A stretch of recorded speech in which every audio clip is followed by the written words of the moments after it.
Hello, everybody. Hey, on this Friday, which is New Year's Eve, so Happy New Year's to all of you come midnight tonight. Let's talk about first thoughts. First thoughts about our gospel lesson, which is John's prologue to his gospel. John, the first chapter, the first 18 verses.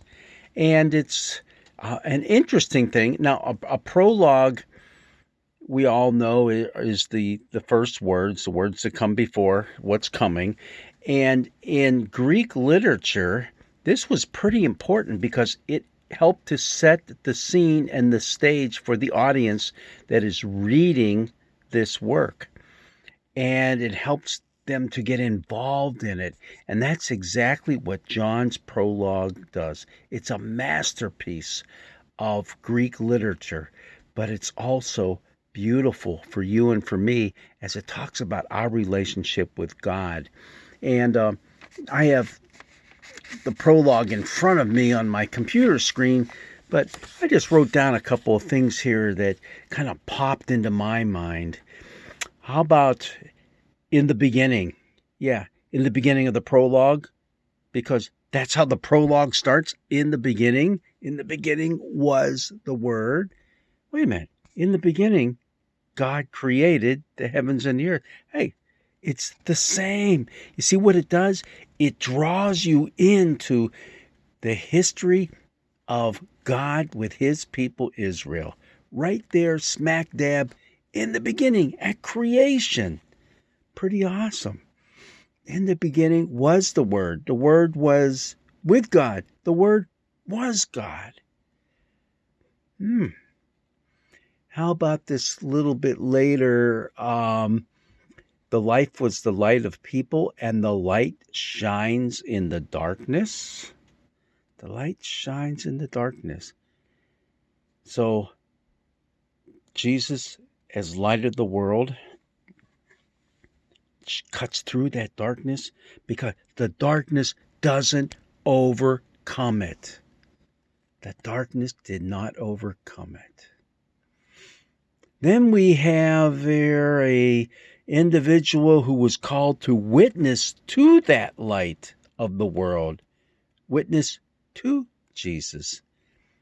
John the Baptizer. Now, keep in mind, as we're reading this prologue, we're reading John's Christmas story, okay? There's no shepherds, there's no sheep, there's no star in the sky. This is all about Jesus and his relationship with God, his Father. All right. He came as a witness to testify to the light so that all might believe through him. And it goes on to say that John wasn't the light, but he came to testify to the light. Testify. Is that what Christmas is all about? It sure is, because once the wrapping paper's pitched and we were driving through town yesterday and there's Christmas trees out by the roadside already. It's not even a week after Christmas. Once all that's gone, hey, what do you have left? You have the light, who is Jesus, and we are to testify to that light. We who believe are children of God. We who believe, we're children of God. How exactly does he put that? To all who received him, who believed in his name, he gave power to become the children of God. You know, the word, the noun, faith, doesn't appear anywhere in the Gospel of John.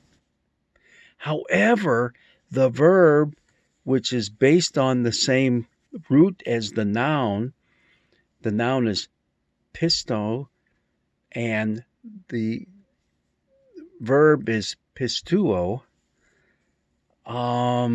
It occurs over 90 times in the Gospel of John. In other words, our faith is active. Our faith is in motion. It's not something that just kind of sits on the shelf. No. Think about that. Think about that. And we are given the power to become God's children. Wait a minute. Isn't Jesus the Son of God? Wasn't Jesus a child of God, even as you and I are children of God? Just something to think about. This whole prologue really starts building up, and it comes right down to verse 14. The Word became flesh and lived among us. Yay! We finally got to Christmas. We've been at creation. Now we're up to Christmas time. The Word became flesh. The Word was born into this world. We have seen His glory. The glory is a Father's only Son, full of grace and truth. Full of grace and truth.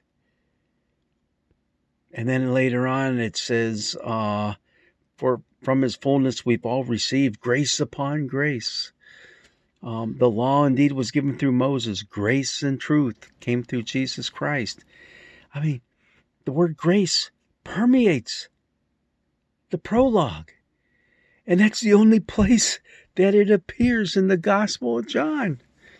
Because the whole rest of the Gospel is all about Jesus living out this grace. You know what the root of the word for grace is? It's charis, which is gift. Gift. Jesus is a gift. Gift upon gift. Gift of truth. The gift of truth. What a powerful, powerful thing. And the way it comes to a conclusion here in this prologue. From His fullness we've all received grace upon grace. And it goes down to the end. No one has ever seen God. It is God, the only Son, who is close to the Father's heart, who has made Him known. Father's heart. Literally, it's His bosom. When you think about that, you think about a mother breastfeeding her young child. You know, there's that intimacy there, that closeness. God, the only Son, who was close to His Father's bosom, who was in His Father's bosom. And that's a common way of talking about intimate relationship, of a relationship of love, of caring, of knowing each other, and powerful, powerful imagery. Wow. This Christmas story from John really is something. Yeah, like we said before, there's no angels in the sky singing. There's no shepherd. There's no three kings coming from the east to bring their gifts of gold, frankincense, and myrrh. But there's all kind of good stuff in it for you and for me. Reflect on it. Read it. John, the first chapter, the first 18 verses. It's a Christmas story you'll never forget. God's blessings be with you.